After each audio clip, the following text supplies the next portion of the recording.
إن الله عنده علم الساعة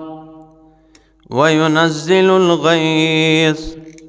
ويعلم ما في الأرحام وما تدري نفس ماذا تكسب غدا وما تدري نفس بأي أرض تموت إن الله عليم خبير سبحان ربك رب العزة عما يصفون وسلام على المرسلين والحمد لله رب العالمين۔ انتہائی معزز سامعین، گزشتہ درس میں بھی سورہ لقمان کی آخری 5 آیات کے متعلق درس دیا تھا، اور آج کا یہ درس بھی اسی متعلق دیا جائے گا کہ یہ جو 5 چیزوں کا ذکر اللہ نے سورہ لقمان کے آخر میں فرمایا کہ یہ 5 چیزوں کا علم اللہ کے علاوہ اور کسی کے پاس نہیں۔ ایک بار خلیفہ منصور نے خواب دیکھ لیا تھا، اور اس نے خواب میں ملک الموت کو دیکھ لیا، تو ملک الموت سے اس نے پوچھا کہ میری عمر کتنی باقی رہ گئی؟ تو ملک الموت نے یوں 5 انگلیوں کے ساتھ اشارہ کیا، اور اس اشارے کے بعد منہ سے کچھ کہے بغیر وہ غائب ہو گیا، نظروں سے اوجھل ہو گیا۔ خلیفہ منصور علماء کے سامنے اپنے خواب کو رکھنے لگا، علماء کے سامنے بیان کیا، خواب کی تعبیر بتانے والے۔ کسی نے کہا کہ یہ جو اشارہ کیا ہے ملک الموت نے، اس کا مطلب 5 سال آپ کی زندگی کے رہ چکے۔ کسی نے کہا کہ اس کا مطلب ہے 5 مہینے رہ گئے، کسی نے کہا 5 دن رہ گئے۔ جب یہ بات پہنچی امام اعظم ابو حنیفہ رحمہ اللہ کے پاس، تو امام اعظم ابو حنیفہ رحمہ اللہ فرمانے لگے کہ یہ جو ملک الموت نے 5 اشارہ فرمایا، ہاتھ کے ساتھ 5 انگلیوں کا اشارہ فرمایا، اور منہ سے کچھ نہیں کہا، اس کا مطلب 5 سال 5 مہینے 5 دن نہیں، بلکہ اس کا مطلب یہ ہے کہ ملک الموت کہنا چاہتا ہے کہ یہ 5 چیزیں جو ہے اس کا علم کسی کے پاس نہیں، تو مجھ سے پوچھتا ہے کہ میری عمر کتنی رہ گئی۔ اور وہ 5 چیزیں یہ ہے کہ ان اللہ عنده علم الساعہ، قیامت کا علم اللہ کے پاس ہے، ينزل الغیث، بارش کا علم کلی اللہ کے پاس ہے، یعلم ما فی الارحام، رحموں میں کیا ہے یہ اللہ جانتا ہے، ما تدری نفس ماذا تکسب غدا، کل کیا کرے گا کسی کو یہ معلوم نہیں ہے، اور ما تدری نفس بأی ارض تموت، کب اور کس جگہ پہ موت آئے گی یہ کس کے پاس علم ہے؟ اللہ کے پاس ہے۔ تو فرمایا ان اللہ عنده علم الساعہ، اللہ ہی کے پاس ہے قیامت کا علم، وَيُنَزِّلُ الْغَيْثَ، اور بارش کا علم کلی رکھنے والا اللہ ہے، وَيَعْلَمُ مَا فِي الْأَرْحَامِ، اور ماؤں کے رحموں میں کیا ہے اللہ جانتا ہے۔ اس پہ میں نے ایک آیت بھی پیش کی تھی آپ کے سامنے، یہ سورہ رعد میں، سورہ رعد 13واں پارہ ہے، سورہ یوسف کے بعد اس سورہ رعد آیت نمبر 8 میں اللہ فرماتے ہیں اللہ یعلم ما تحمل کل انثی، اللہ ہی جانتا ہے جو اٹھاتی ہے کل انثی، ہر مؤنث، ہر مادہ، وما تغیض الارحام، اور وہ جو سکڑتی ہیں رحمیں، وما تزداد، اور جو بڑھتی ہیں، وکل شیء عندہ بمقدار، اور ہر چیز اس کے ہاں ایک اندازے کے ساتھ ہے، مقدار، ہر چیز اس کے ہاں۔ عالم الغیب والشہادت، وہ غیب کا علم رکھنے والا ہے، والشہادت، اور ظاہر کا علم رکھنے والا ہے، الکبیر، بہت بڑا ہے، المتعال، بہت بلند ہے، ٹھیک ہے نا، کبیر بہت بڑا ہے، المتعال بہت بلند ہے۔ سواء منکم من اسر القول ومن جہر بہ، برابر ہے تم میں سے جو بات کو چھپائے، ومن جہر بہ، یا بات کو ظاہر کریں، تم اس کے لیے برابر ہیں۔ کوئی کنویں کے اندر چلا جائے اور رات کا اندھیرا ہو، بارش بھی برس رہا ہو اور کوئی نظر نہیں آ رہا ہو، یہ کنویں کے اندر چلا جائے اور وہاں یہ چپکے سے کوئی کلمہ کہے یا کھلے عام لوگوں کے مجمع میں کوئی بات کرے، اللہ فرماتے ہیں چھپاؤ یا ظاہر کرو، دونوں میری ذات کے لیے برابر ہیں، میں دونوں طرح جانتا ہوں، ٹھیک ہے نا، یہ مطلب ہے۔ سواء، برابر ہیں، منکم من اسر القول ومن جہر بہ ومن هو مستخف باللیل وسارب بالنہار، ومن هو مستخف باللیل وسارب بالنہار، اللہ فرماتے میرے لیے یہ بھی برابر ہیں کہ تم دن کے اجالے میں چلو یا رات کے اندھیرے میں چلو، برابر ہے، تم دن کے اجالے میں چلو، ٹھیک ہے نا، یا سارب بالنہار، رات کے اندھیرے، مستخف باللیل، رات کے اندھیرے میں چلو، سارب بالنہار، یا دن کے اجالے میں چلو، میرے لیے تو تمہارا دونوں طرح چلنا کیا ہے، برابر ہے، میں دیکھتا ہوں۔ تو یہ یہاں پر بھی فرمایا یعلم ما فی الارحام، غیب کا علم جو ہے، علم کلی رکھنے والا، رحموں میں کیا ہے اللہ جانتا ہے۔ آج کل تو جو معلومات دیتے ہیں یہ تو سب اسباب اختیار کرنے کے بعد دیتے ہیں، اسباب اختیار کرتے ہیں۔ اور اسی طرح سورہ انعام میں آ جائیں، سورہ انعام 7واں پارہ ہے، یہ سورہ انعام آیت نمبر 59 میں 1:60 فرمایا وَعِندَهُ مَفَاتِحُ الْغَيْبِ وَعِندَهُ مَفَاتِحُ الْغَيْبِ، اسی کے پاس غیب کی چابیاں ہیں، مفاتح، ٹھیک ہے نا۔ اب یہ دو معنی ہیں، ایک تو یہ مفتاح کی جمع ہے یا یہ مفتاح کی جمع ہے، تو مفتاح کا معنی چابی ہوا کرتا ہے، مفتاح کا معنی جو ہے خزانے ہوا کرتا ہے۔ تو پہلا معنی خزانہ،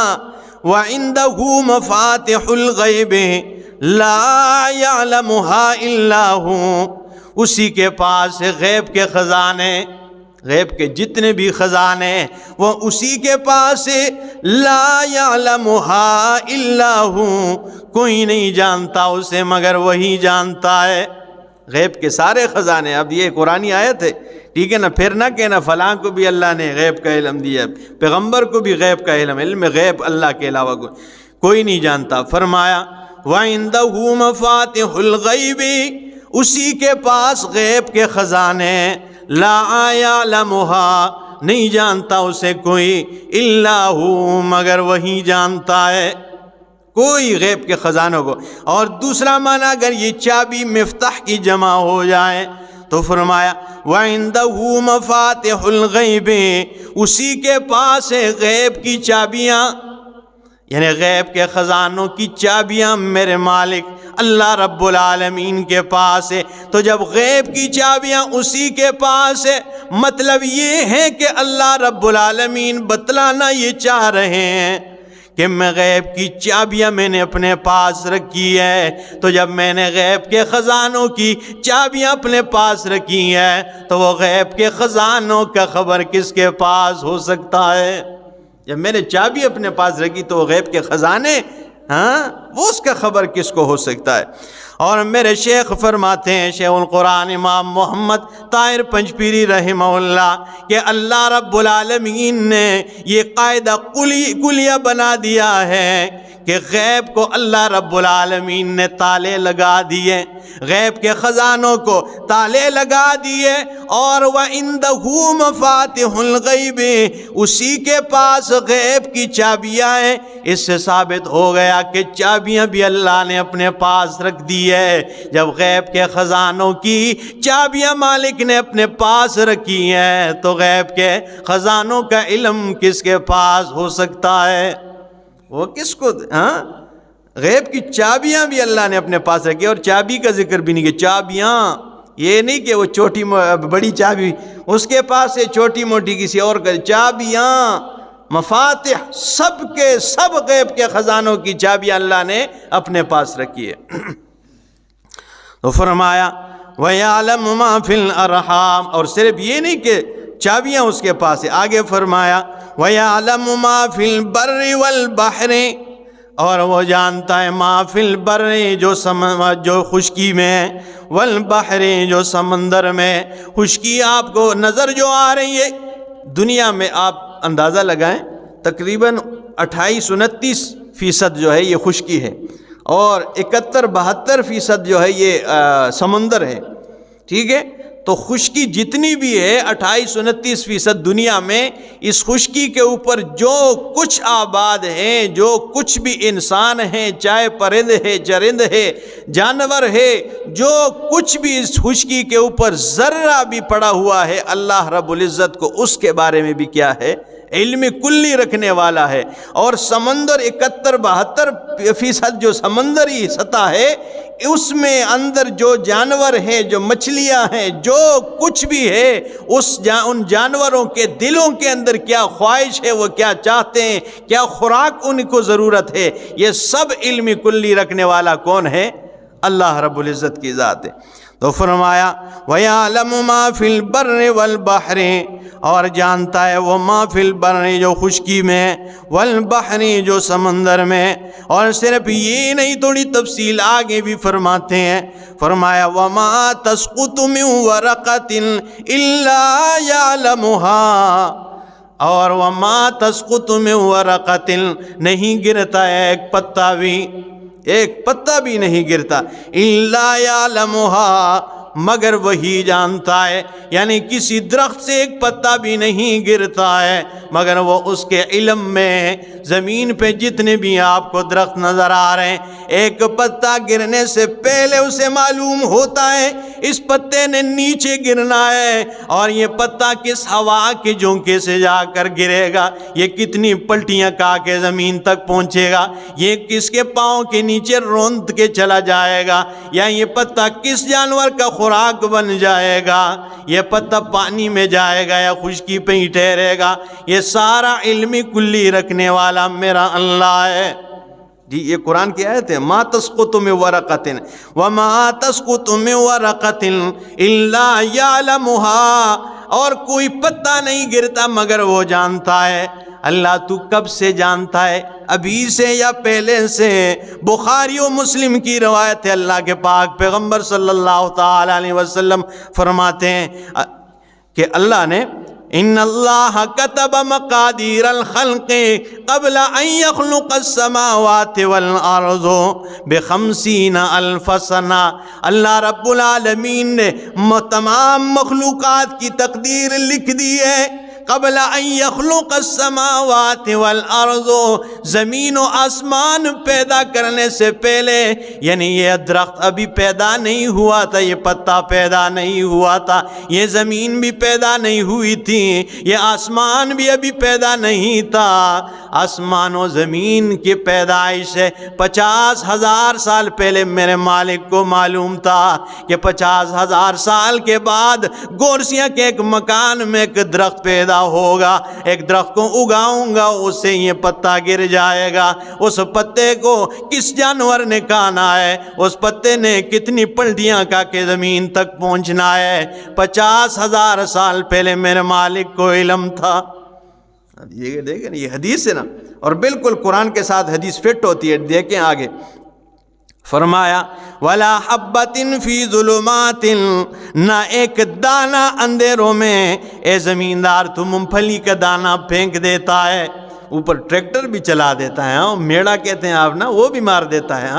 اسے پلین بنا دیتا ہے، ٹھیک ہے نا، وہ اندھیروں میں چلا جاتا ہے۔ اللہ فرماتے تو نے تو پھینک دیا، تو تو واپس آ گیا، وہ اندھیروں میں جا کے میں جانتا ہوں اس دانے کے متعلق، کوئی ایسا دانہ نہیں جو میرے علم سے باہر ہو، ٹھیک ہے نا۔ اور آگے فرمایا ولا رطب ولا یابس، نہ کوئی ہری چیز نہ کوئی سوکھی چیز، ایسی کوئی چیز نہیں جو میرے علم سے باہر ہو، الا فی کتاب مبین۔ اب وہ حدیث بالکل قرآن کے ساتھ فٹ ہوئے۔ ہم اس لیے کہتے ہیں کہ جو کوئی روایت پیش کرے اور وہ قرآن سے ٹکراؤ کر رہی ہو تو پھر وہ نبی کی روایت ہو ہی نہیں سکتی، کیونکہ پیغمبر کی حدیث قرآن کے مخالف کیسے ہو سکتا ہے؟ تو یہ فرمایا الا فی کتاب مبین، مگر وہ کتاب مبین میں لکھ چکا ہے، ٹھیک ہے نا۔ تو پیغمبر صلی اللہ علیہ وسلم نے فرمایا 50,000 سال پہلے اللہ نے یہ تقدیریں لکھ دی ہے کہ اس طرح میں نے کیا کرنا ہے۔ اس لیے فرمایا سورہ لقمان میں فرمایا یعلم ما فی الارحام، اللہ ہی جانتا ہے جو ماؤں کے رحموں میں کیا ہے، یہ اللہ جانتا ہے، اللہ کے پاس علم ہے، اللہ ہی علم کلی رکھنے والا، غیب کا علم صرف اور صرف اللہ کے پاس ہے۔ اور آگے فرمایا وَمَا تَدْرِي نَفْسٌ مَاذَا تَكْسِبُ غَدًا، اور کوئی نفس یہ نہیں جانتا کہ وہ کل کیا کرے گا۔ مَا تَدْرِي نَفْسٌ مَاذَا تَكْسِبُ غَدًا۔ اب آپ کہیں گے بھائی میں نے تو کل جانا ہے کھیت میں مونگ پھلی صاف کرنے کے لیے، مجھے تو معلوم ہے، میں نے تو کل جانا ہے بھائی وہاں ہل چلانے کے لیے، کھیت خالی، یہ تو مجھے پتہ ہے، یہ کیسے؟ اس کا مطلب یہ نہیں ہے میرا بھائی، ما تدری نفس ماذا تکسب غدا، کوئی نفس یہ نہیں جانتا کہ وہ کل کیا کرے گا۔ یعنی کل آپ نے کھیت میں مونگ پھلی صاف کرنے کے لیے جانا ہے یا کوئی اور فصلیں صاف کاٹنے کے لیے جانا ہے، یہ آپ کا ارادہ ہے،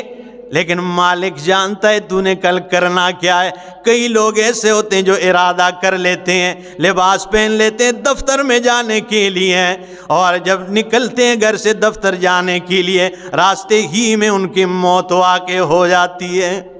اور وہ کسی اور طرف چلا جاتا ہے، آخرت کی طرف اس کا سفر شروع ہو جاتا ہے۔ ایسے نہیں دیکھے آپ نے، ارادہ تو کر لیتا ہے باہر امریکہ جانے کا، انگلینڈ جانے کا، ایسے ہم نے دیکھے، لیکن راستے میں ان کی موت ہو جاتی ہے۔ ارادہ کر لیتا ہے باہر سے اپنے ملک آنے کا، لیکن ایئرپورٹ پہ ان کو دل کا دورہ پڑ جاتا ہے۔ یہ ارادہ ہوتا ہے میں نے گھر جانا ہے، ماں سے ملنا ہے، باپ سے ملاقات کرنی ہے، اپنے بچوں سے، لیکن راستے ہی میں مر جاتا ہے۔ تو فرمایا یہ کسی کو معلوم نہیں کہ وہ کل کیا کرے گا۔ وَمَا تَدْرِي نَفْسٌ بِأَيِّ أَرْضٍ تَمُوتُ، اور کوئی نفس یہ نہیں جانتا کہ کس زمین پہ اسے موت آئے گی، کس جگہ اس کو مرنا ہے، کون سی جگہ۔ جہاں موت لکھی ہو کوئی نہ کوئی بہانہ بن جائے گا، بندہ وہاں پہنچ جاتا ہے جدھر موت لکھی ہوتی ہے، یہاں اس جگہ پہ اس نے مرنا ہے۔ تو کیا کہ صحابہ کرام کی آپ دیکھ لینا قبریں، کون سی کئی ممالک میں صحابہ کرام کی قبریں آپ کو ملے گی، افغانستان میں اور کہاں کہاں آپ کو نہیں ملے گی صحابہ کرام کی قبر۔ اب کس کو معلوم کس زمین پہ جا کے موت آنی دین کی خدمت کے لیے۔ تو فرمایا ما تدری نفس بأی ارض تموت، کوئی نفس ہی نہیں جانتا کہ کس زمین پہ جا کے اس نے مرنا ہے۔ ان اللہ علیم خبیر، بے شک اللہ رب العالمین علیم خبیر، علم والا ہے، خبیر خبر رکھنے والا ہے، ہر چیز کی خبر رکھنے والا میرا اللہ ہے، میرا مالک ہے، ہر چیز کی وہ پوری کی پوری خبر رکھتا ہے۔ اس لیے عالم الغیب صرف اور صرف میرا مالک ہے، غیب کا علم کوئی نہیں جانتا۔ ان 5 چیزوں میں سے اسباب کے تحت کچھ نہ کچھ جو اسباب کے استعمال کر کے امت اس کے معلومات لگا لیتے ہیں، جیسے اسباب اختیار کر کے ہم کہتے ہیں بھائی بارش کا امکان ہے، لیکن میں نے کہا کہ یہ تو اسباب، بلا اسباب اس کا علم کلی رکھنے والا میرا مالک ہے، لیکن ان 5 میں سے پھر ایک چیز ایسی ہے کہ جو اسباب اختیار کر کے بھی اس کے بارے میں معلومات حاصل نہیں کیے جا سکتے، اور وہ ہے ان اللہ عنده علم الساعہ۔ قیامت کا علم آپ اسباب کا زور بھی لگا دے تو پھر بھی پتہ نہیں چل سکتا کہ قیامت کب آئے گی۔ اس لیے اذا زلزلت الارض زلزالها واخرجت الارض اثقالها، جب آسمان دروازے ہو جائے گا، جب آسمان پٹ جائے گا، زمین پٹ جائے گی، اس کا علم کسی کے پاس نہیں۔ اس لیے فرمایا اس سے پہلے اپنے آپ کو سدھار دو، قیامت کے آنے سے پہلے اپنے آپ کو سیدھا کر لو، اپنے عقیدے بنا لو۔ تو یہ 5 چیزوں کا علم اللہ نے اپنے پاس رکھا ہے کہ قیامت کا علم کسی کے پاس نہیں۔ اسی طرح جو ہے بارش برسانے کا علم کلی رکھنے والا میرا اللہ ہے، اور یعلم ما فی الارحام، ماؤں کے رحموں میں کیا ہے یہ اللہ جانتا ہے۔ وما تدری نفس ماذا تکسب غدا، اور کوئی یہ نہیں جانتا کہ کل وہ کیا کرے گا۔ ما تدری نفس بأی ارض تموت، کوئی نفس یہ نہیں جانتا کہ وہ کس زمین پہ جا کے اس نے مرنا ہے۔ ان اللہ علیم خبیر، بے شک اللہ ہی علم رکھنے والا، خبیر خبر رکھنے والا ہے۔ اسی کے ساتھ سورہ لقمان اختتام پذیر ہوئی، اور اس کے بعد انشاءاللہ سورہ سجدہ شروع کریں گے اگر زندگی نے وفا کی۔ اللہ سمجھنے کی توفیق عطا فرمائے، عمل